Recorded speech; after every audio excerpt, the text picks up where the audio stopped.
And he lots of energy and excitement. It's good. พี่ก็เห็นความตื่นเต้นนะคะหลายๆอย่าง We want to keep that. ให้เราทำไว้ So keep on thinking, keep on dreaming, keep on sharing. หมายถึงว่าให้คิดไปเรื่อยๆฝันไปเรื่อยๆแล้วแบ่งปันไปเรื่อย Now I want to encourage you about your workbooks. ๆอะไรนะ Encourage you about your work. ก็อยากจะหนุนใจเกี่ยวกับสมุดของเรานะคะสมุดแบบ We won't always go through all the questions in class. ก็เราอาจจะไม่สามารถหมายถึงว่าเราอาจจะไม่ได้ไปถึงทุกคำถามนะคะที่อยู่ในนี้ในห้องเรียน So please feel free to go through these in your time outside of class. เพราะก็ต้องหนุนใจว่าให้เรานั้นไปอ่านหลังเวลาที่เราไม่ได้อยู่ในห้องเรียน And don't forget these sections are called time to ask the Lord. เราก็อย่าลืมนะคะหน้าที่บอกไว้ว่าให้ใช้เวลาที่จะถามพระเจ้า It has ใช้เวลาถามกับพระ a เจ้า prayer there and a question to guide you in like just thinking and praying with God. ก็ในขณะที่เราอธิษฐานมันก็จะมีคำถามในนี้นะคะที่จะช่วยเราเป็นตัวช่วยเราให้เรานั้นติดกับพระเจ้าด้วยเหมือนกัน And there's some devotional scriptures for every topic and questions. แล้วก็มันจะมีข้อพระคัมภีร์อยู่ในนี้ด้วยหรือว่าหัวข้อด้วยที่จะช่วยเราอาจจะมีคำถามหรือว่าให้เรานั้นได้ใคร่ครวญด้วยเหมือนกัน And you can feel free to read ahead if you'd like. แล้วก็ให้อ่านก่อนล่วงหน้าเลยถ้าเราอยากรู้ถ้าเราชอบนะคะอยู่หน้านี้ละหน้าที่ 7 แล้ว Like with everything in DTS, the more you put into it, the more you get out of it. ก็เหมือนใน DTS นะเราให้มันมากแค่ไหนนะเราก็จะเก็บเกี่ยวมันได้มากเท่านั้น Okay, so we're going to finish off with dreams there for now, but you can keep on adding to it as you go through the week. ก็เดี๋ยวเราหยุดเรื่องวาดความฝันเมื่อกี้ก่อนแต่ว่าเราไปวาดต่อที่หลังได้ If you didn't finish your picture yet, keep on going. ถ้าหมายถึงว่าภาพของเรายังไม่เสร็จก็เราทำต่อที่หลังได้ I think we're going to take our break now. It's a little bit early, but we'll take a break now and then we'll get into experiences when we come back. ก็เดี๋ยวให้เราพักเบรกได้นะคะตอนนี้เวลาเรากลับมาเราก็จะพูดถึงเรื่องที่เกี่ยวกับคำว่าประสบการณ์ Okay, 15-minute break เข้าแบบ12:10พักเบรก15 นาทีกลับมาเที่ยง10 นาทีค่ะ พักเบรก10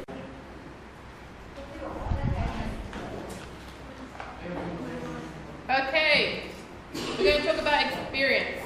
เดี๋ยวเราก็จะมาพูดถึงเรื่องเกี่ยวกับประสบการณ์ E is for experience.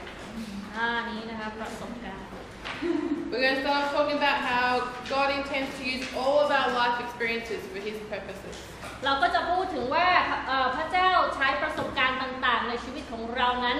มาเพื่อจุดประสงค์ของพระองค์อย่างไร Then we're going to talk about how fulfilling experiences can help us recognize key patterns in our design. แล้วก็เราจะพูดถึงว่าประสบการณ์ต่างๆในชีวิตของเรานั้นช่วยให้เรานั้นได้เล็งเห็นถึงอะไรนะ Help us recognize key patterns in our design. ก็คือให้เรา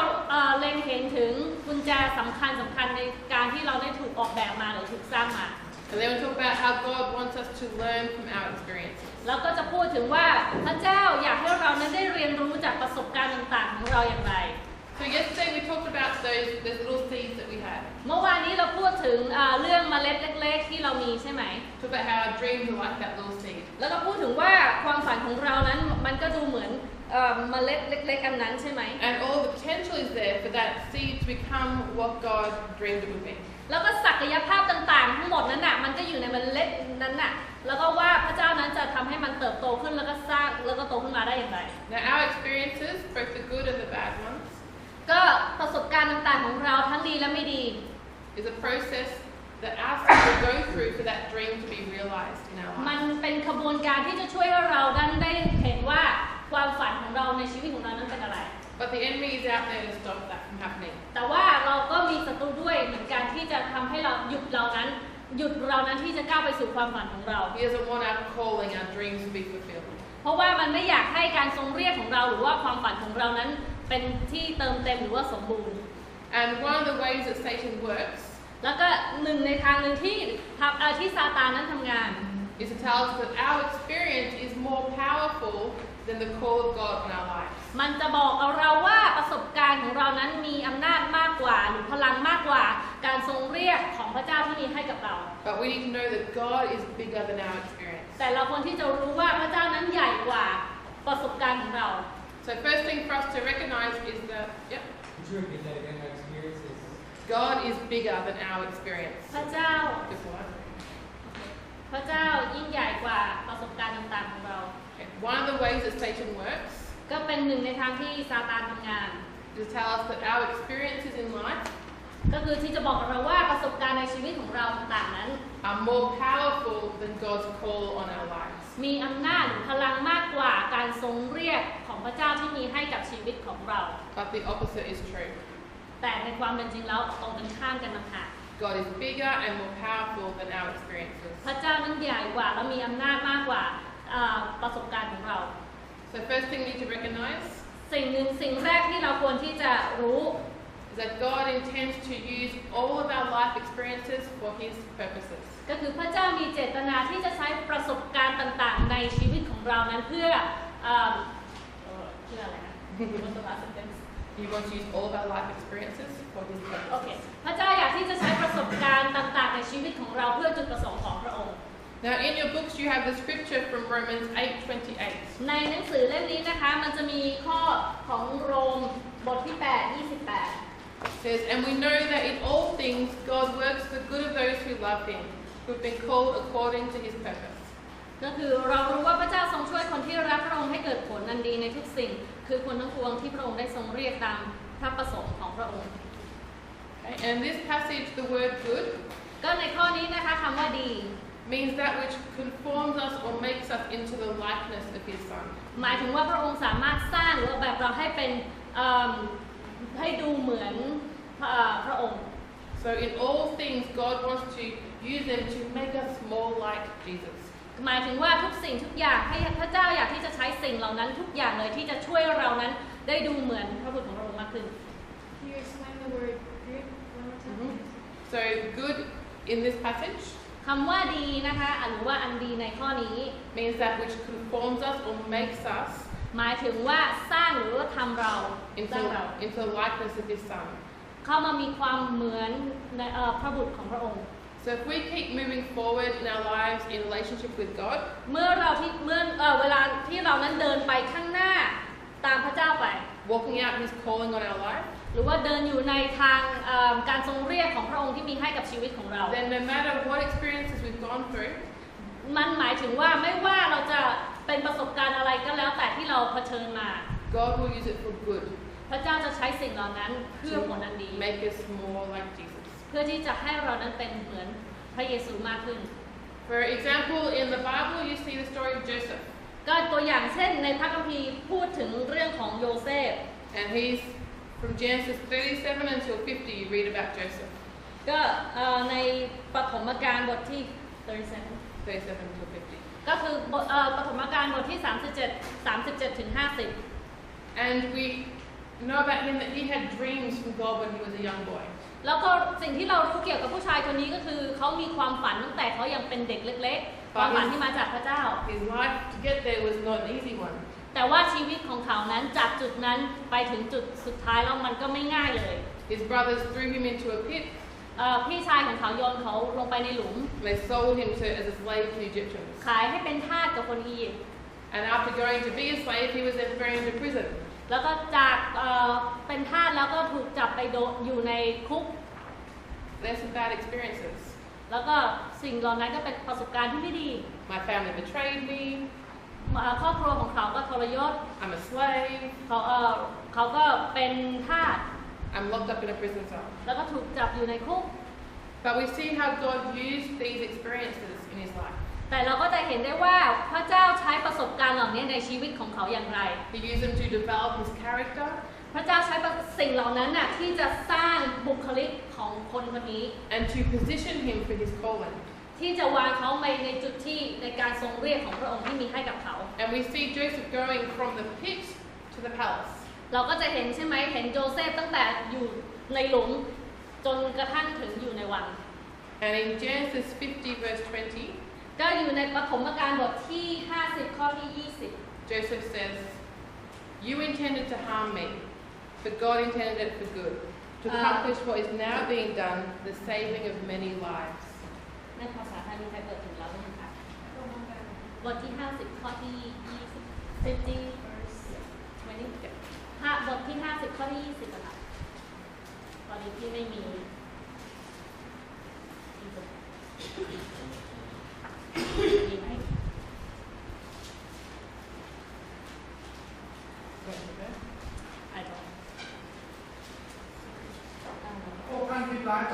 จริงแต่ฝ่ายพระเจ้าทรงดลใจให้เกิดผลดีอย่างที่บังเกิดขึ้นนี้แล้วผู้ช่วยชีวิตคนเป็นอันมาก Thank you. ขอบคุณค่ะ So he could look back and see that he'd been through all this, but how God had used it for good. ก็เราจะเห็นใช่ไหมคะจากเรื่องนี้ว่าสิ่งที่เขาเผชิญมาทั้งหมดเนี่ยพระเจ้าได้ใช้สิ่งเหล่านั้นน่ะให้มาเป็นผลดีสำหรับเขา And God wants to do the same thing with us. แล้วก็พระเจ้าอยากทำเหมือนกันแบบนั้นกับเราเหมือนกัน He wants to use all of our experiences for His purposes. พระเจ้าอยากใช้ประสบการณ์ต่างๆนั้นเพื่อจุดประสงค์ของพระองค์ Another thing we need to recognize ก็คือตอนนี้เราก็ควรที่จะมองให้เห็น is that fulfilling experiences ก็คือประสบการณ์ต่างๆที่มันเป็นส่วนเติมเต็มนั้น can help us recognize key patterns in our design. ก็คือมันช่วยให้เรานั้นสังเกตให้เห็นในกุญแจสำคัญที่เกี่ยวกับการออกแบบของเรา That means being aware of experiences that are life-giving and fulfilling to us. Being aware of experiences that are life-giving. ก็คือการที่ตระหนักหรือว่าสังเกตเห็นถึงประสบการณ์ต่างๆนั้นมันเปรียบเสมือนคุณfulfilling life-giving and fulfilling experiences. ก็คือมันจะช่วยให้เป็นส่วนที่เติมเต็มแล้วก็เปรียบเสมือนการให้ชีวิตเหมือนกัน Basically, it means what are the things you do that bring you joy? นั่นหมายถึงว่าอะไรที่เราชอบทำแล้วเราทำแล้วเรารู้สึกมีความชื่นชมยินดี I love doing this. เราชอบทำแบบนี้ It's so fun doing this. เรามีความสนุกกับการทำสิ่ง I นี้ feel full of energy when I do this. เรารู้สึกเรามีพลังมากหรือว่าตื่นเต้นที่เราทำสิ่งนี้ Maybe it's playing music. บางทีอาจจะเป็นการเล่นดนตรี Maybe it's playing with kids. หรือว่าการเล่นกับเด็ก Maybe it's fixing something. ๆ หรือว่าการซ่อมแซมอะไรก็ได้ What experiences have you had that are life-giving to you? ประสบการณ์อะไรที่เราเคยมีที่มันเป็นสิ่งที่เรารู้สึกว่ามันเหมือนให้ชีวิตกับเรา They lift you up and fulfill you. ที่มันยกเราขึ้นแล้วก็เหมือนกับว่าเรารู้สึกได้รับเติมเต็มแล้ว They will help you see something about how God has made you. แล้วก็ช่วยให้เรานั้นได้เห็นว่าพระเจ้าสร้างเรามาอย่างไร For example, ตัวอย่างเช่น there was once a young woman who thought that she had no dreams. ก็มีผู้หญิงคนนึงนะคะผู้หญิงอายุน้อยๆคนหนึ่งเขาคิดว่าเขาไม่มีความใฝ่ฝันไม่มีความฝัน But as she talked with this group of people and they listened to her, แล้วก็ผู้หญิงคนนี้ก็คุยคนกลุ่มหนึ่งแล้วก็คนกลุ่มนั้นก็ฟังผู้หญิงคนนี้ they could see that she had a real love of children. แล้วก็เขาก็เห็นว่าผู้หญิงคนนี้มีความรักต่อเด็ก She loved being around them, she loved playing with them. ๆเพราะว่าผู้หญิงคนนี้ชอบอยู่กับเด็กๆแล้วชอบเล่นกับเด็ก But she just thought everyone loves being with kids. ๆแต่เขาคิดว่าใครๆก็ชอบอยู่กับเด็ก When that's not true, some people really struggle being around ๆ kids. ซึ่งมันก็ไม่จริงบางคนก็ค่อนข้างจะรู้สึกอึดอัดเวลาอยู่กับเด็ก She didn't recognize that this thing that she loved and enjoyed was part of her way of recognizing her design. ๆเพราะเขาก็ไม่ได้ผู้หญิงคนนี้ก็เลยเขาไม่ได้เห็นว่าจริงๆแล้วสิ่งที่เขารู้สึกรักหรือว่าชอบแล้วก็ชอบที่จะทำเนี่ยมันเป็นทางที่ทำให้จริงๆแล้วพูดถึงเรื่องเกี่ยวกับเขาได้ถูกออกแบบมายังไง And it was a key to help her see her calling to teach children. แล้วมันก็เป็นกุญแจสำคัญที่จะช่วยให้เขานั้นเห็นถึงการทรงเรียกของผู้หญิงคนนี้ว่าจริงๆแล้วเขาชอบทำงานกับเด็ก But as she began to recognize the special design in herself, ๆแล้วเมื่อเขาที่เริ่มต้นมองสิ่งเหล่านี้เขาก็เลยเริ่มที่จะเห็นว่าพระองค์เขาผู้หญิงคนนี้ได้ถูกตัวของเขานั้นได้ถูกสร้างหรือออกแบบมาเพื่อการทรงเรียกแบบในเรื่องนี้ she was able to thank God for it แล้วก็สามารถที่จะขอบคุณพระเจ้าได้ในเรื่องนี้ and to invite Him to use it for His glory. แล้วก็เชิญพระองค์ให้พระองค์นั้นเข้ามาใช้สิ่งนี้เพื่อถวายเกียรติให้แก่พระองค์ And the very afternoon that she did that, ก็หลังจากที่ผู้หญิงนี้ทำแบบนั้น she got a call inviting her to come and teach at a Christian school. ก็คือเขาได้รับโทรศัพท์ว่าได้การเชิญผู้หญิงนี้ได้รับโทรศัพท์ที่เชิญเขาให้ไปสอนในโรงเรียนคริสเตียน Now she was from Korea and 7 years later she moved back to Korea. แต่ผู้หญิงคนนี้เขามาจากเกาหลีแล้วก็หลายปีผ่านไปเขาก็ย้อนกลับไปที่เกาหลี And she teaches English to children and helps them to get to know Jesus. แล้วก็ผู้หญิงคนนี้เขาก็สอนภาษาอังกฤษกับเด็กๆที่นั่นแล้วก็สอนให้เด็กๆได้รู้จักกับพระเยซูผ่านทางการเรียนการสอนของเขา And when she was asked if she liked what she was doing, แล้วก็เวลาเขาถูกคำถามอีกว่าเขาชอบอะไรเขาชอบทำอะไร her response was, แล้วก็สิ่งที่เขาตอบสนองคือ I was made for this. ฉันได้ถูกสร้างมาเพื่อสิ่งนี้ We're all made for something like that. เราได้ถูกสร้างมาเพื่อบางสิ่งบางอย่างแบบนั้น And valuing the experiences that are life-giving to us can help us find what that is. การให้คุณค่ากับประสบการณ์ต่างๆนั้นมันเปรียบเสมือนการที่ให้ชีวิตกับเรานั้น ช่วยให้เราได้เห็นการทางเลือกเหมือนกัน So I want you to go to question 1 in your workbooks ให้เราไปดูในหน้าที่8นะคะคำถามข้อที่1 and think about what experiences have you had that were life-giving to you. ก็ให้เราคิดถึงประสบการณ์อะไรบ้างที่ผ่านมาที่เปรียบเหมือนสิ่งที่ให้ชีวิตแก่คุณ And again, ask yourself, why were they meaningful? นะ Again, ask yourself, why were they meaningful? แล้วก็ให้ถามตัวเราเองว่าแล้วทำไมประสบการณ์เหล่านี้ถึงมีความหมายต่อเรา For me, I think back to when I was at university. ก็สำหรับดิฉันก็คิดถึงตอนที่ดิฉันอยู่ในมหาวิทยาลัย I was studying sociology and history. ฉันเรียนเกี่ยวกับประวัติศาสตร์หรือว่าสังคม And they're not jobs, you don't really get a job in that area. ก็เรียนสาขานี้ก็จะหางานทำยาก But I love the subjects. แต่ว่าดิฉันชอบวิชาสาขานี้ I love learning about different cultures and how people live. แล้วเพราะว่าฉันชอบเรียนเกี่ยวกับวัฒนธรรมต่างๆหรือว่าผู้คนมีวิถีชีวิตอย่างไร Looking at history and how people came to be who they are. แล้วก็ดูที่ประวัติศาสตร์ว่าผู้คนกลุ่มนี้เขากลายมาเป็นคนปัจจุบันนี้อย่างไร That was life-giving to me. นั่นเป็นสิ่งที่ให้ชีวิตกับฉัน That exploration, that desire for understanding of ก็ people. คือการค้นพบหรือการได้ถูกออกแบบเพื่อที่สิ่งเหล่านี้ There are things about my old job in Australia that I love doing. แล้วก็มีบางอย่างที่เกี่ยวกับงานเก่าที่ฉันเคยทำมาก่อนที่ประเทศออสเตรเลีย I worked in a chiropractic centre. ก็ดิฉันทำงานอยู่ในผู้หมอจัดกระดูกหมอจับกระดูกนะคะศูนย์ I จับ had, กระดู but ก that's not my job. I was an assistant. แต่ว่างานของฉันที่นั่นก็คือเป็นเลขา And so I would help with patient education and help them take x-rays and do all different หมาย kinds ถึ of งก็ things. ช่วยคนไข้ในเรื่องของการลงทะเบียนหรือว่าพาเขาไปทำเอ็กซเรย์ But I loved helping teach people, แต่ว่าดิฉันก็ชอบในการที่จะสอนคนเหมือนกัน whether it was our patients or whether it was the people I worked with. ไม่ว่าจะเป็นคนที่เป็นคนไข้หรือว่าคนที่ดิฉันทำงานด้วย And I love seeing those light bulb moments they had. นะ I love seeing light bulb moments. ดิฉันชอบถึงช่วงเวลาที่เหมือนกับว่าเขานั้นดูเหมือนหลอดไฟที่กำลังส่องสว่าง Like I work with a lady and she thinks, I can't do this, I can't work out these computers, but then suddenly she does, like, I can do this. ก็มีผู้หญิงคนนึงนะคะเขาทำงานเขาบอกเขาทำไม่ได้หรอกเขาไม่รู้เรื่องเกี่ยวกับคอมพิวเตอร์แล้วก็จู่ๆเขาก็บอกอ๋อฉันจริงๆแล้วฉันทำได้ So I love helping with staff training because I could see people get that moment of, I understand this now. แล้วดิฉันชอบเกี่ยวกับเรื่องการอบรมสตาฟนะคะเพราะว่าดิฉันชอบเห็นช่วงเวลาที่เขารู้หรือว่านึกได้ว่าจริงๆแล้วเขาก็ทำได้ But then I also love just when I got to Thailand, getting on my motorbike and going out exploring. แล้วในขณะเดียวกันเวลาที่ฉันมาประเทศไทยใช่ไหมคะก็ชอบที่จะขับมอเตอร์ไซค์แล้วก็ไปที่ต่าง Driving through the hills with my music playing, ๆก็ขับขึ้นลงเนินนะคะแล้วก็ฟังเพลง seeing new places and เห็นที่ใหม่ๆ แล้วก็สิ่งต่าง exploring something ๆ that I แล้ว don't ก็ know yet. ค้นหาอะไรก็ได้ Getting lost and then finding my way home. ก็คือขับให้หลงทางไปเลยแล้วก็ค่อยหาทางกลับบ้านใหม่ What are the things in your life that have been life-giving to you? อะไรเป็นสิ่งอะไรในชีวิตของเราที่เป็นสิ่งที่ดูเหมือนว่ามันให้ชีวิตกับเรา It could be a subject at school, อาจจะเป็นวิชาอะไรก็ได้ในโรงเรียน something you do with your family. หรือว่าอะไรก็ได้ที่เราอาจจะเป็นเรื่องที่เราทำกับครอบครัวของเราก็ได้ It could be listening to music or reading a book. อาจจะฟังเพลงหรือว่าอ่านหนังสือ Some part of your work that you really enjoy. บางอย่างที่เกี่ยวกับงานของเราที่เราชอบมาก So think about that and write down what are some of the life-giving experiences you've คิด had. ถึงสิ่งนั้นแล้วก็ให้เราเขียนสิ่งนั้นลงมาว่า อะไรบ้างที่มันเหมือนกับให้ชีวิตของเราให้ความสดชื่นกับเรา It doesn't have to be like some super spiritual thing. Anything that you really enjoy and you love doing. ไม่จำเป็นต้องเป็นเรื่องของฝ่ายวิญญาณ แต่อะไรคือสิ่งที่เราชอบมาก สิ่งที่เราชอบท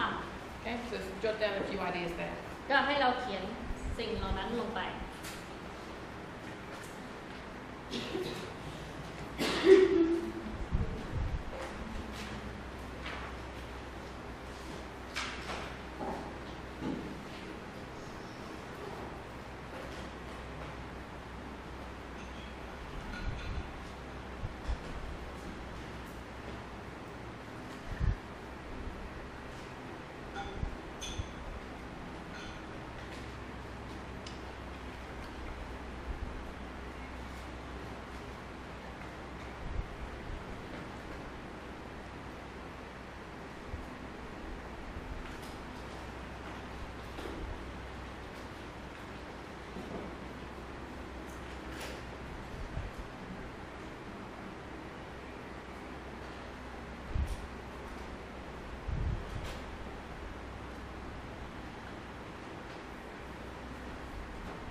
So what are some experiences you've had that were life-giving to you?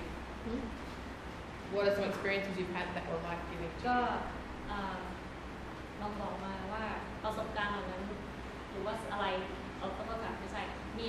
อะไรที่เป็นสิ่งที่ให้กับชีวิตของเราเลยใครกล้าแบ่งหมายถึงใครจะแบ่งปันไหมคะ Jacob, what's one of yours?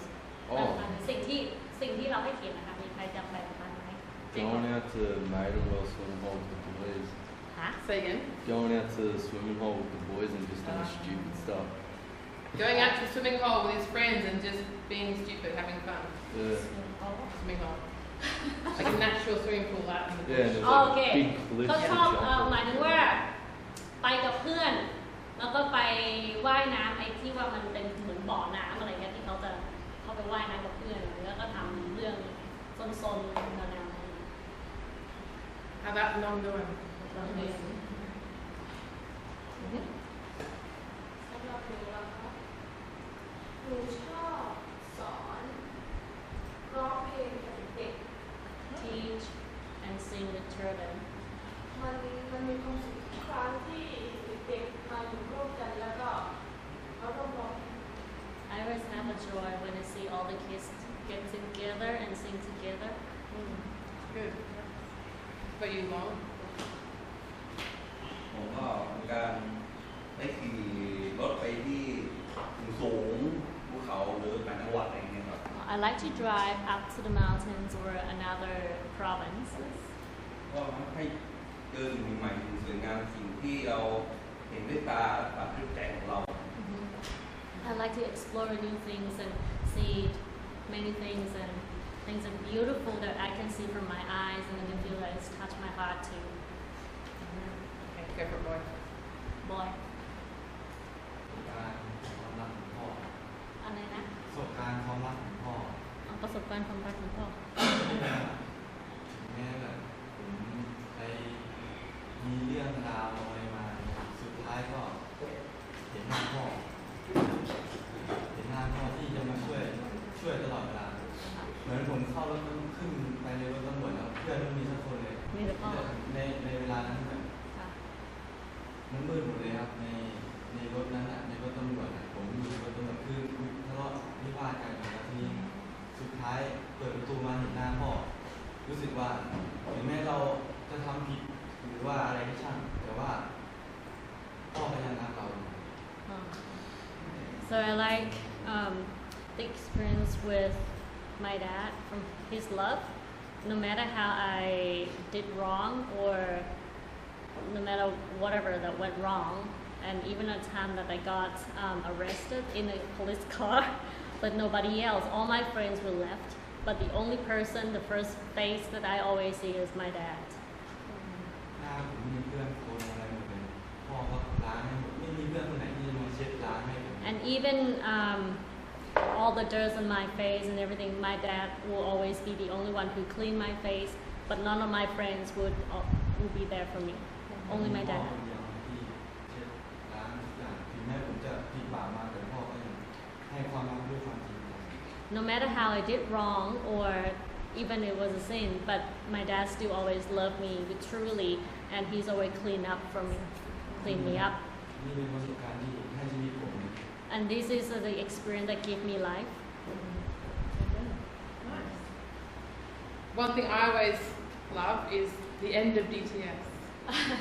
สิ่งหนึ่งนะคะที่ดิฉันชอบมากที่สุดแล้วก็ชอบเสมอก็คือตอนสุดท้ายของ DTS Not just because I'm tired at the end of DTS, ไม่ใช่ว่าดิฉันเหนื่อยนะคะตอนสุดท้ายของ as DTS all your staff usually are at the end of DTS. ก็เหมือนกับสตาฟของคุณนะคะเขาก็จะอาจจะเหนื่อยตอนสุดท้าย But I love that moment at graduation แต่ดิฉันชอบช่วงเวลาของการจบการศึกษา where you จบ see all the students แล้วเพราะว่าเราจะเห็นนักเรียนทุกคน and you think back to 6 months ago when they came แล้วก็คิดถึง6 เดือนที่ผ่านมาตอนที่เขามา and you see that growth that God has done in their lives. แล้วเราก็จะเห็นการดิฉันก็จะเห็นการเติบโตของพวกเขาที่พระเจ้าได้ทำในชีวิตของเขาที่ในช่วงเวลาที่ผ่านมา Those moments in our age where they stepped up and tried something they weren't sure they could do, but they tried anyway. แล้วก็เห็นในช่วงเวลาที่เขานั้นหมายถึงกล้าที่จะก้าวออกมาข้างหน้าทำในสิ่งที่เขาคิดว่าเขาไม่น่าจะทำได้แต่ยังไงเขาก็ยังพยายาม To me, that's so life-giving. สำหรับดิฉันแล้วนั่นคือสิ่งที่ให้ชีวิต Even when the last DTS graduated, Sarah graduated, ก็แม้กระทั่งDTS อันล่าสุดที่เพิ่งจบไป I wasn't her staff, I wasn't on her school. แล้วดิฉันไม่ได้เป็น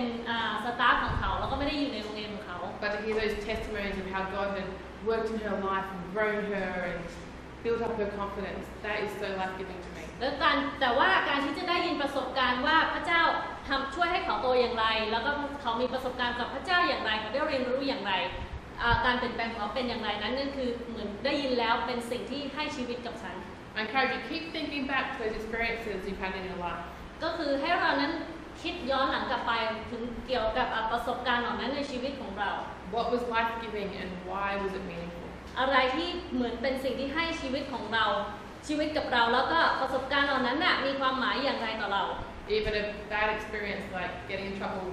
with the police can have a life-giving. ถึงแม้กระทั่งอาจจะเป็นประสบการณ์ไม่ดีกับเราอย่างเช่นประสบการณ์เกี่ยวกับตำรวจอยู่ในรถตำรวจใช่ไหมคะแต่ว่าประสบการณ์เหล่านั้นมันให้ชีวิตกับเราได้เหมือนกัน Which leads us to our next point. Leads us to our next point. สิ่งนี้มันจะนำให้เรานั้นไปสู่ไปถึงอีกจุดต่อไป God intends for us to learn from our experiences. พระเจ้ามีเจตนาให้เรานั้นได้เรียนรู้จากประสบการณ์ต่างๆของเรา Even our hard experiences can have meaning and purpose. ถึงแม้ประสบการณ์ที่ยากลำบากมันสามารถมีความหมายและมีความเต็มไปด้วยความหมายและจุดประสงค์อยู่ในนั้น When we learn from them เวลาที่เราได้เรียนรู้จากมัน and allow God to use them for His purposes. แล้วก็ยอมให้พระเจ้านั้นใช้มันเนี่ยเพื่อจุดประสงค์ของพระองค์ Some of you might know the story of a lady named Corrie ten Boom. บางคนอาจจะเคยได้ยินเรื่องของผู้หญิงคนหนึ่งที่ชื่อลอรีเทนบูม This is a picture from her house. อันนี้คือภาพของบ้านของผู้หญิงคนนี้ And it takes place during the Second World War. ก็ตอนนี้ก็คือเป็นเรื่องเกี่ยวกับระหว่างสงครามโลกครั้งที่สอง And this is a place where the ten Boom family hid Jewish people who were hiding from the Nazis. แต่ภาพนี้ก็คือแสดงให้เห็นถึงตอนที่เทนบูมครอบครัวเทนบูมเนี่ยซ่อนคนยิวจากกลุ่มนาซีไว้ในตอนนั้น So they had put themselves at danger by allowing these people to come into their home, live there, and to hide them. นั่นหมายถึงว่าเขาได้วางตำแหน่งตัวครอบครัวของเขาไว้ในจุดที่อันตราย โดยการที่ให้ที่หลบซ่อนกับคนยิว And one day the soldiers came to their house. แล้ววันหนึ่งก็มีกลุ่มทหารมาที่บ้านของเขา And all the Jewish people ran and they snuck through here and they hid in this secret room. ก็คือคนยิวทั้งหมดก็เลยวิ่งแล้วก็เข้าไปลอดเข้าไปในช่องนั้นแล้วก็เพื่อที่จะซ่อนอยู่หลังกำแพงนั้น So all the Jewish people were safe. แล้วก็คนยิวทั้งหมดนั้นก็ปลอดภัย But Corrie and her family were taken to prison. แต่ว่าครอบครัวคอรีกับครอบครัวของเขาทั้งหมดถูกจับไปอยู่เรือนจำไปอยู่ที่คุก She was a middle-aged lady already. ตอนนั้นก็อยู่ประมาณวัยกลางคนแล้วตอนนั้น And her father was older. แล้วก็พ่อของเขาก็แก่กว่า But they did this because they had faith in Jesus. ที่เขาทำแบบนี้เพราะเขามีความเชื่อในพระเยซู And they felt like Jesus was asking them to open their doors. เพราะว่าเขารู้สึกว่าตอนนั้นพระเยซูได้ขอให้พวกเขานั้นเปิดประตูบ้านของเขา Shortly after they went to prison, her father died in prison. ก็ตอนที่พวกเขาถูกจับไปที่คุกนะครับพ่อของเขาก็เสียชีวิตที่นั่น And later, Corrie and her older sister were taken to a concentration camp. แล้วก็หลังจากนั้นนะลอรีแล้วก็น้องสาวพี่สาวเขาเนี่ยถูกจับไปที่ concentration camp ก็เหมือนที่ทรมานนะคะค่ายกักกันค่ะขอบคุณค่ะ And they had a horrible time. แล้วก็เขามีเวลาที่แย่มาก They were abused, ๆหมายถึงว่าถูกข่มเหง they were starved, ถูกนะ they didn't get much food. โอเคหมายถึงว่าเขาถูกไม่ให้อาหาร They were worked hard, ทำงานหนัก there was disease and sickness all around them. แล้วก็มีเชื้อโรคต่างๆ แล้วก็โรคต่างๆอยู่ที่นั่น And while they were there, her sister died. แล้วก็ระหว่างที่พวกเขาอยู่ที่นั่นน่ะพี่สาวเขาก็เสียชีวิต But before she died, แต่ก่อนที่เขาจะเสียชีวิต she would always tell Corrie, เขาจะบอกกับโครีเสมอว่า there is no pit so deep ไม่มีหลุมไหนที่ลึกมาก that God's love is not deeper still. ที่ความรักของพระเจ้านั้นลึกไม่เท่าหลุมนั้น And Corrie really struggled. แล้วโครีก็ติดขัดอย่างนั้นมาก She struggled to see God's purpose. เขาติดขัด ขัดสนเกี่ยวกับเรื่องที่จะเห็นถึงจุดประสงค์ของพระเจ้า And her heart was filled with pain, แล้วก็หัวใจของเขาก็เต็มไปด้วยความเจ็บปวด with unforgiveness, แล้วก็การไม่ให้อภัย with hatred, แล้วก็การเกลียดชัง and desire for revenge. แล้วก็ความปรารถนาที่จะแก้แค้น But as she remembered Jesus แล้วแต่ว่าเมื่อเวลาที่เขานึกถึงพระเยซูหรือจำ and his love on the cross, แล้วก็ความรักของพระเยซูบนไม้กางเขน and his forgiveness for her on the cross, แล้วก็การให้อภัยบาปจากพระองค์สำหรับผู้หญิงคนนี้บนไม้กางเขน she was able to find the grace to let go of the hatred and to forgive. เขาสามารถที่จะพบพระคุณของพระเจ้าที่ช่วยให้เขานั้นปล่อยวางความเกลียดชังทั้งหมด แล้วก็การและให้อภัยด้วย Now, a day came when surprisingly Corey was released from the concentration camp. ก็สุดท้ายแล้ววันนั้นก็มาถึงวันที่โครีเนี่ยได้รับการปลดปล่อยออกจากค่ายกักกัน It was about 10 days after her, 12 days after her sister died. ประมาณ 12 วันหลังจากที่พี่สาวของเขาตายเสียชีวิต And she learned later that her being released was an accident, it was a mistake. แล้วเขาก็เลยเหมือนกับว่ารู้สึกว่าการที่เขาได้ถูกปลดปล่อยออกมาที่ภายหลังนั้นเหมือนเป็นการเข้าใจผิด And the very next week, all the prisoners her age were killed. แล้วก็เพราะว่าหลังจากนั้นเนี่ยอีก1 สัปดาห์ต่อมาผู้ที่ถูกคุมขังทั้งหมดได้ถูกฆ่าตายหมดเลยผู้คือนักโทษในอายุรุ่นราวเดียวกับเธอค่ะถูกฆ่าค่ะ ขอบคุณค่ะ Yeah. And so Corey had been through a horrible experience. นั่นหมายถึงโครีก็ได้เผชิญกับประสบการณ์ที่แย่และเลวร้ายมาก But she was able to find and hold on to God in the midst of it. แต่ว่าเขาก็สามารถที่จะเห็น sorry last sentence Able to find and hold on to God in the midst of that. ก็สามารถที่จะพบพระเจ้าแล้วก็ยึดมั่นพระเจ้าไว้ผ่านทางประสบการณ์เหล่านั้น And through the years that followed, God used that experience แล้วก็ผ่านจากหลายปีผ่านไปพระเจ้าก็สามารถใช้ประสบการณ์เหล่านั้นของเขา She traveled to, I think it was over 60 countries, sharing with great authority about forgiveness. เพราะว่าเขาได้เดินทางไปในหลายประเทศ60 countries ประมาณ 60 ประเทศนะคะที่จะแบ่งปันหรือสอนเรื่องเกี่ยวกับพลังอำนาจของการให้อภัย Sharing about the Lord. แล้วก็แบ่งปันเกี่ยวกับพระเจ้า And being able to forgive those who had hurt her and her family so badly. การที่สามารถที่จะให้อภัยต่อคนที่ทำร้ายเขาแล้วก็ทำร้ายครอบครัวของเขาเนี่ย And then giving that to God. แล้วก็เอาสิ่งนั้นให้กับพระเจ้า Learning from that. แล้วก็เรียนรู้จากสิ่งนั้น Opened the door for her to be able to share with authority and power of God's forgiveness. มันเป็นเหมือนการเปิดประตูที่ให้ผู้หญิงคนนี้สามารถได้แบ่งปันเรื่องนี้ด้วยพลังที่สิทธิ์ที่อำนาจตามจุดประสงค์ของพระเจ้า She would often use a picture of a tapestry as an illustration. ก็หลายครั้งผู้หญิงคนนี้ก็จะใช้ภาพ Tapestry. tapestry ภาพนี้นะคะในการเป็นตัวอย่างในการสอนใช่ไหม tapestry เป็นเกี่ยวอะไรนะการปักเย็บเป็นรูปภาพใช่การปักการเย็บเป็นรูปภาพเกี่ยวกับเป็นตัวอย่างในการสอนใช้ในการสอน Yeah. She talked about how often in life it's like we just see the back side of the tapestry. เข้าใจละหลายครั้งเขาก็จะใช้ด้านหลังของภาพนั้นน่ะเหมือนกับแสดงให้เห็นเหมือนกับบางครั้งมันก็เป็นเหมือนชีวิตของเรา It looks all messy and disorganized. ก็คือมันดูยุ่งเหยิงแล้วก็ไม่ได้เป็นจัดเรียงกันให้สวยเลย You can't see the picture. What is it supposed to be? เรามองไม่เห็นภาพว่าภาพนั้นมันน่าจะเป็นภาพอะไร And sometimes we can get stuck feeling like that. บางครั้งหลายๆคนก็รู้สึกติดขัดอยู่นั้นแล้วก็รู้สึกแบบนั้น And if we focus on ourselves, แล้วก็ถ้าเรานั้นโฟกัสไปเพียงแค่ตัวเราคนเดียว or if we focus on our difficult experiences, หรือว่าเราไปพุ่งเล็งแค่ประสบการณ์ที่เลวร้ายที่เราเคยมี it's like we just keep staring at the wrong side of the tapestry. มันก็เหมือนกับการที่เราไปมองด้านที่ผิดของภาพปัก And Corey could have stayed unforgiving and bitter. Corey could have stayed unforgiving and bitter. คอรีก็สามารถที่จะอยู่ในชีวิตอยู่ในการที่จะไม่ให้อภัยก็ได้ But she decided that God knew the bigger picture. แต่ว่าเขาตัดสินใจว่าพระเจ้านั้นรู้ถึง God knew the bigger picture. ว่าพระเจ้านั้นรู้ถึงภาพที่ใหญ่กว่านั้น That while she was looking at that, ก็คือ sorry say that again. while she was looking at that, ก็ระหว่างที่ผู้หญิงที่คอรีนั้นมองไปที่ภาพนี้ God was making that. พระเจ้ากำลังทำภาพนี้ออกมา God knew the bigger picture. พระเจ้ารู้ถึงภาพที่ใหญ่กว่า God knew how all those threads would come together. แล้วก็พระเจ้ารู้ว่าได้ายต่างๆนั้นมันจะเมื่อปักลงไปแล้วมันจะทำเป็นภาพอะไรขึ้นมา And so after all this, when Corey was 80 years old,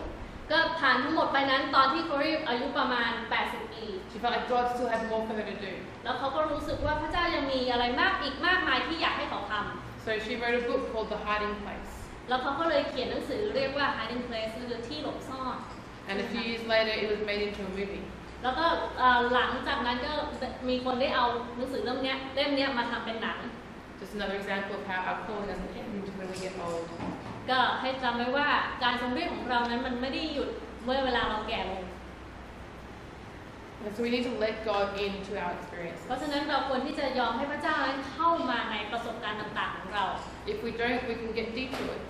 ถ้าเราไม่ทำแบบนั้นเราอาจจะถูกนำออกไปนอกเส้นทางก็ได้ We can get detoured if we miss God's purpose in our experience. เราอาจจะออกนอกเส้นทางแล้วก็พลาดจุดประสงค์ต่างๆที่พระเจ้ามีให้กับชีวิตของเรา Or maybe God's purpose in our experience isn't seen because of our own behavior. Maybe we don't see God's purpose in our experience ก็คือบางทีเราอาจจะมองไม่เห็นถึงจุดประสงค์ของพระเจ้าในประสบการณ์ต่างๆของเรา because of our own behavior. เพราะว่าความประพฤติของเรา Or God's purpose in our experience is not realized because of our own disobedience and character issues. God's purpose in our experience is ก็จุดประสงค์ต่างๆของพระเจ้าที่อยู่ในประสบการณ์ของเรานั้น because of disobedience or our own character issues. เรามองไม่เห็นอาจจะเป็นเพราะว่า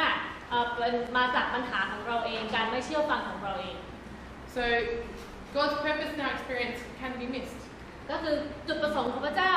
ในประสบการณ์ต่างๆของเรานั้นเราอาจจะพลาดไปเลยก็ได้ Like with those life-giving experiences. ตัวอย่างเช่นประสบการณ์ต่างๆที่ให้ชีวิต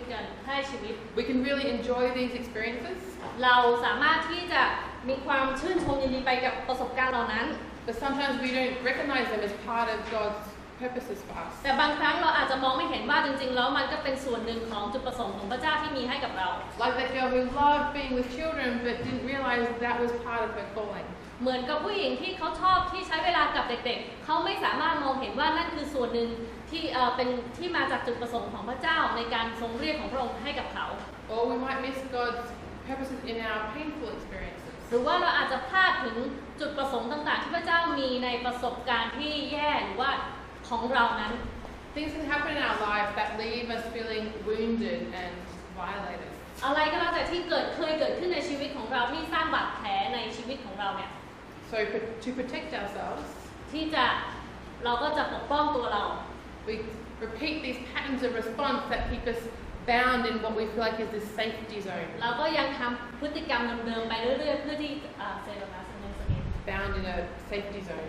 เพื่อที่จะให้เรานั้น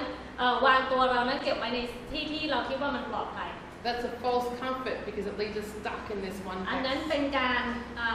ให้ความสบายหรือว่าช่วยให้เรานั้นอยู่ในที่ที่ผิด Maybe we keep going back to destructive behaviors. หรือว่าเราอาจจะชอบย้อนกลับไปพฤติกรรมที่ไม่ดีก่อน We turn to alcohol for comfort. เพื่ออย่างเช่นเรากลับไปหาแอลกอฮอล์เพื่อที่จะให้เรานั้นสบายใจ We turn to food for comfort. อาจจะมองไปหาอาหารชอบกินอาหาร We เพื่อที่จะเราสบาย isolate ใจ ourselves. เพื่อที่จะปิดเรานั้นปกปิดตัวเรานั้น Or we give in different kinds of addictions. หรือว่าเราอาจจะไปหาสิ่งอื่นๆที่เหมือนกับว่าเป็นการเสพติด We can have difficult experiences in life, เราสามารถที่จะมีประสบการณ์ที่ไม่ดีในชีวิต and they can be painful. มันอาจจะเป็นประสบการณ์ที่ให้ความเจ็บปวดก็ได้ And many times we don't recognize God wants to use them for His purposes. แล้วก็หลายครั้งเราอาจจะมองไม่เห็นว่าจริงๆแล้วพระเจ้าก็อยากจะใช้ประสบการณ์เหล่านั้นเพื่อจุดประสงค์ของพระองค์ And so like Corey, we can become negative and bitter. เหมือนกับโครีเขาอาจจะเป็นคนที่กลายมาเป็นคนที่มีเรื่องแต่ในแง่ลบแล้วก็เป็นคนที่ขมขื่นก็ได้ Or we harden ourselves to try and keep ourselves safe. ทำให้ตัวเองล่ามันแบบปกป้องตัวเอง แล้วก็เพื่อที่จะเซนโดลาเซน We harden ourselves to try and keep ourselves safe. ยากต่อตัวเองเพื่อที่จะพยายามปกป้องตัวเอง But it's like when you're working with clay. มันก็เหมือนกับเวลาที่เรามองไปกันที่ปั้นดินเครื่องดินเผาอันนี้ If clay becomes hard, the potter can't work with it. เพราะถ้าตัวก้อนดินมันแข็งช่างปั้นเขาก็ทำไม่ได้ปั้นไม่ได้ The clay needs to be soft and pliable. ก็คือก้อนดินจะต้องนิ่มที่จะปั้นได้ง่ายเพื่อที่จะปั้นได้ง่าย In the same way, God can't mold us if we let our experiences turn us hard. แบบเหมือนกันพระเจ้าจะปั้นเราไม่ได้ถ้าเรานั้นไม่ยอมโอนอ่อนให้กับพระองค์ถ้าเราแข็ง When we harden our hearts, we block God's ability to come in and meet us in ถ้า that หัว place. ใจเรานั้นแข็งกระด้างเหมือนกับว่าเรากั้นพระเจ้าที่จะไม่ให้เข้ามาทำงานในใจของเรา In the start of my DTS, I was like that. ก็ตอนที่เริ่ม DTS ของดิฉันก็เหมือนแบบนั้น I remember writing in my journal that I felt like I was divorced from my heart. ก็ตอนที่ทำหนังสือ journal นะคะก็รู้สึกว่าตอนนั้นเหมือนกับว่า divorce of my heart Separated. หมายถึงว่าดิฉันได้แยกออกจากหัวใจของดิฉันตอนที่ทำหนังสือ journal I had been through some hard things in my life. เพราะว่าฉันได้ผ่านสิ่งที่ยากลำบากบางอย่างในชีวิตของดิฉัน And instead of turning to God and allowing Him to bring His comfort to me in แล้ว that, ก็หันกลับมาให้พระเจ้าที่จะยอมให้พระเจ้านั้นให้การปลอบประโลมของพระองค์นั้นลงมาในชีวิต I tried to build my own little safety net around me. ตอนนั้นดิฉันก็พยายามที่จะสร้างจุดที่ทำให้ตัวเองนั้นรู้สึกปลอดภัยเหมือนกับเป็นหลุมเล็กๆให้กับตัวเอง I tried to protect myself by keeping people at a distance. ก็คือพยายามที่จะปกป้องตัวเองโดยการที่จะให้ผู้คนนั้นไม่เข้าใกล้ดิฉัน You know, when I was young, my dad died, ก็ตอนที่ดิฉันยังเป็นเล็กๆอยู่ก็พ่อก็เสียชีวิต and that really affected my family. แล้วนั้นก็มีผลกระทบต่อครอบครัวของดิฉัน Before he died, he was a pastor of a church. ก่อนที่พ่อจะเสียชีวิตพ่อเป็นศิษยาภิบาลที่คริสตจักร I grew up going to church, แล้วก็ดิฉันก็โตมากับการไปโบสถ์ but I began to feel like God was not with me. He was far away like my father was. แต่ฉันก็เริ่มที่จะรู้สึกว่าพระเจ้าไม่ได้อยู่กับดิฉัน แล้วก็พระเจ้าเริ่มออกห่างจากดิฉันตอนที่ดิฉันเสียพ่อไป And I lost interest in church. แล้วก็ฉันก็สูญเสียความสนใจที่จะไปโบสถ์ And as we grew up, แล้วก็โตขึ้นมา my brother became abusive. แล้วก็พ่อไม่ใช่พี่ชายพี่ชายก็กลายเป็นคนที่ชอบทุบตีทำร้าย He would speak negatively to me. ขอโทษค่ะเป็นคนที่รังแกกลายเป็นคนที่รังแกคือจะพูดคำที่ไม่ดี And he would hit me. แล้วก็จะตีดิฉันด้วย And so I hardened myself to protect myself. ฉันก็เลยเป็นคนที่แข็งกระด้างต่อตัวของดิฉันเพื่อที่จะปกป้องตัวเอง If I cried, I would cry alone in my room. ถ้าฉันจะร้องไห้ก็จะร้องไห้คนเดียวในห้องของตัวเอง When I went to school, I would put on a happy face. เวลาไปโรงเรียนก็จะใส่หน้าที่มีแต่ความสุขเอาไว้ I got good grades. Teachers liked me. แล้วก็ได้เกรดดีด้วยแล้วก็คุณครูก็ชอบดิฉัน And most of my friends had no idea what happened at home. แต่ว่าเพื่อนส่วนใหญ่ก็ไม่รู้เลยจริงๆแล้วเกิดอะไรขึ้นที่บ้านของดิฉัน I wasn't soft. ดิฉันไม่ได้เป็นผู้ที่มีความนุ่มนวล And I couldn't receive God's love because I was blocking Him out. แล้วก็ดิฉันไม่สามารถที่จะรับความรักของพระเจ้าได้เพราะว่าดิฉันนั้นปิดบังพระองค์เอาไว้ I remember times when I was crying out to God to help me. แล้วก็มีเวลาหนึ่งที่ดิฉันได้ร้องถึงพระเจ้าขอให้พระเจ้าได้เข้ามาช่วยดิฉัน Not realizing that I was the one that was keeping Him away. แล้วก็ไม่ได้รู้ว่ามองไม่เห็นว่าจริงๆแล้วดิฉันเป็นคนที่ผลักพระองค์ออกไป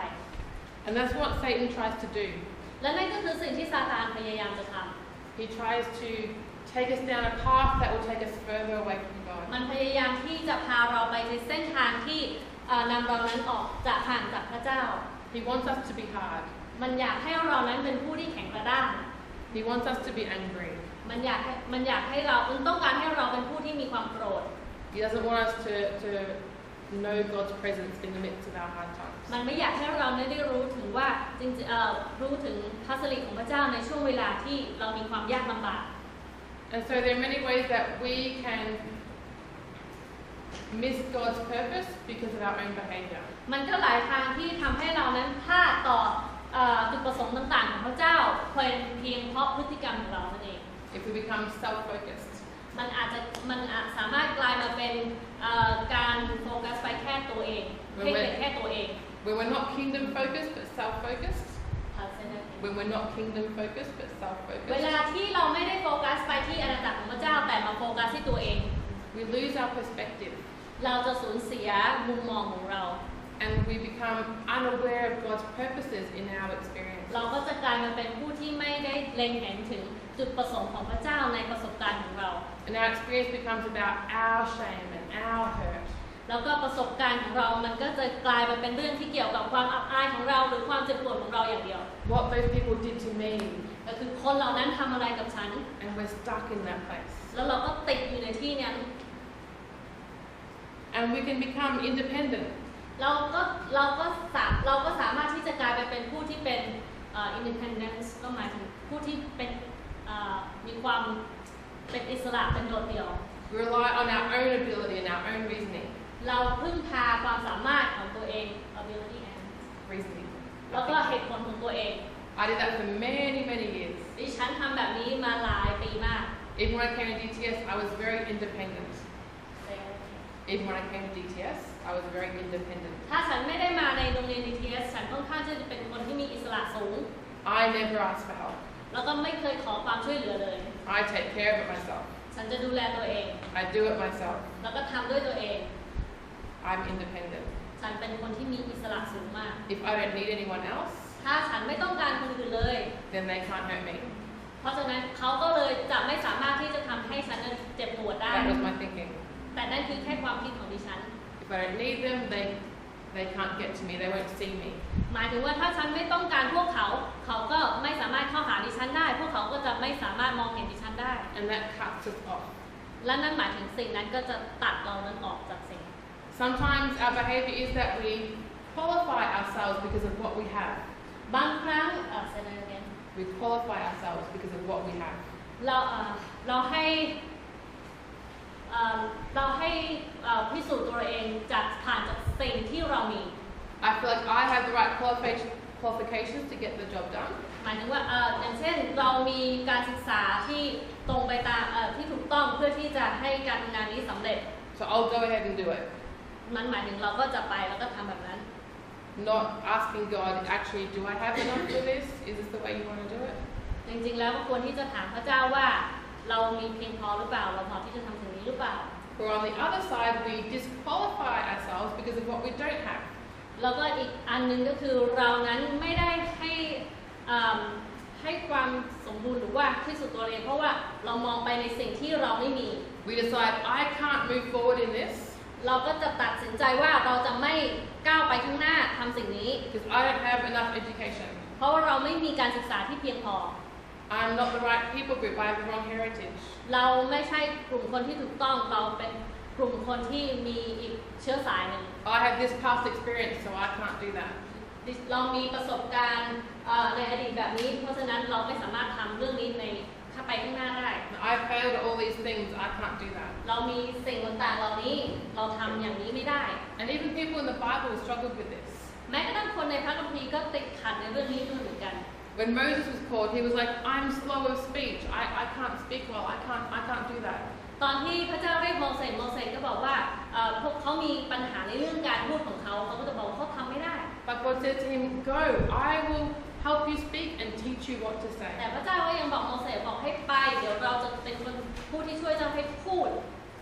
And when God called Gideon, แล้วก็เวลาที่พระเจ้าเรียกกิเดียน said, my clan is the weakest and I am the least in my family. I can't do this. เราเป็นผู้เขาก็บอกพระเจ้าว่าเขาเป็นผู้ที่อ่อนแอที่สุดในครอบครัวเขาทำไม่ได้ God says, I will be with you แต่พระเจ้าบอกว่าเราจะอยู่เจ้า and I will strike down all Midianites. แต่เราก็จะเป็นผู้ที่ทำลายพวกI will strike down all the Midianites. ก็เราจะทำลายพวกมีเดียนใช่ไหมคะมีเดียนทั้งหมดให้เจ้า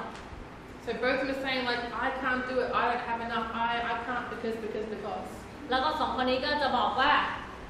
โมเสสแล้วก็คนเมื่อกี้นั้นก็จะบอกกับพระเจ้าว่าทำไม่ได้เป็นเพราะว่าเรามีแบบนี้หรือว่าเราไม่มีแบบนี้ But it's never about them. It's never about us having the right qualifications. มันไม่ใช่เรื่องเกี่ยวกับคนเหล่านั้นหรือว่าเป็นเรื่องที่เกี่ยวกับเฉพาะตัวเราว่าเราไม่มีการศึกษาที่ถูกต้อง But what it was about was that God had called them. แต่ว่าอะไรเป็นเกี่ยวกับอะไรที่เกี่ยวกับการทรงเรียกที่พระเจ้าเรียกพวกเขาต่างหาก God will help them. พระเจ้าจะช่วยพวกเขา The same is true of all of us. แล้วก็เป็นเหมือนกับพวกเราเหมือนกัน We can look and say, I can do it because, or I can't do it because. เราสามารถที่จะมองไปแล้วก็บอกว่าเราทำแบบนี้ได้เพราะว่าหรือว่าเราทำอันนี้ไม่ได้เพราะว่า But God looks at you and says, it's not about you.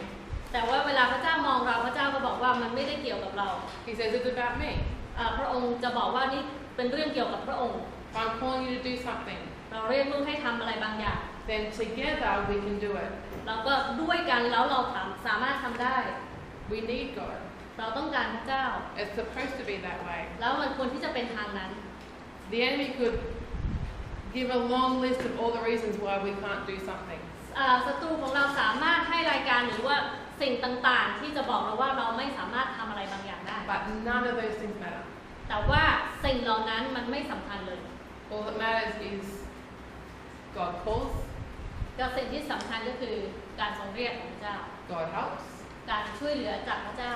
With God we succeed. แล้วก็ด้วยกันกับพระเจ้าเราจะประสบความสำเร็จ So we're at the end of time. เราถึงเวลาสุดท้ายแล้ว Not all time, but last time. แค่เวลา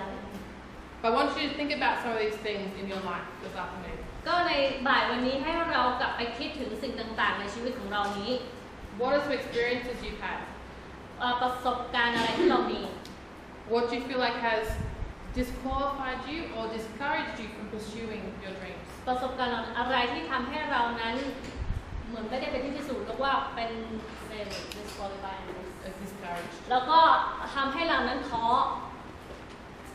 When you think of pursuing a calling with God, what are the things that come to mind that tell you you can't do it?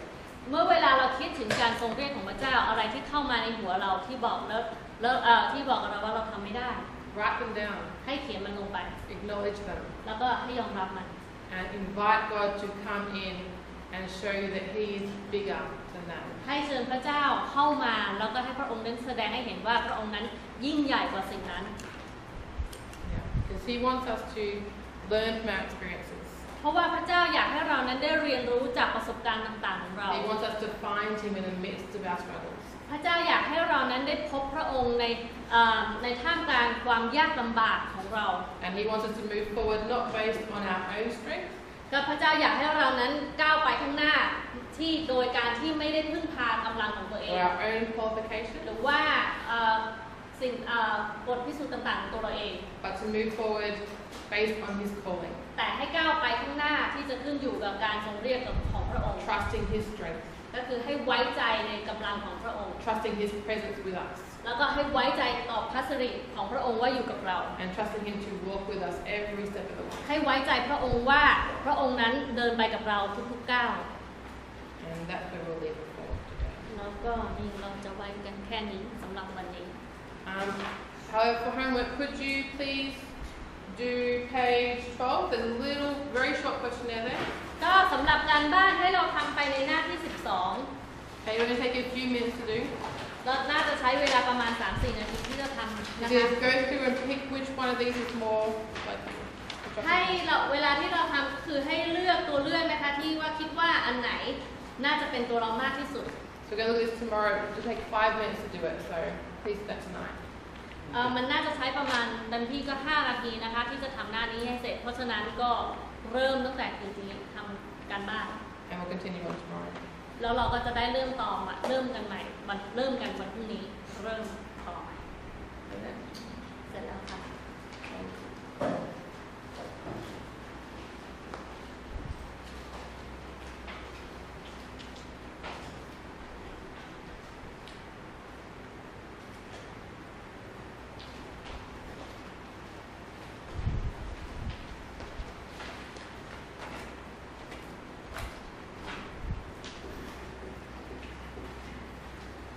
So you're thinking about your life, no? เรากำลังคิดถึงชีวิตของเราใช่ไหมครับ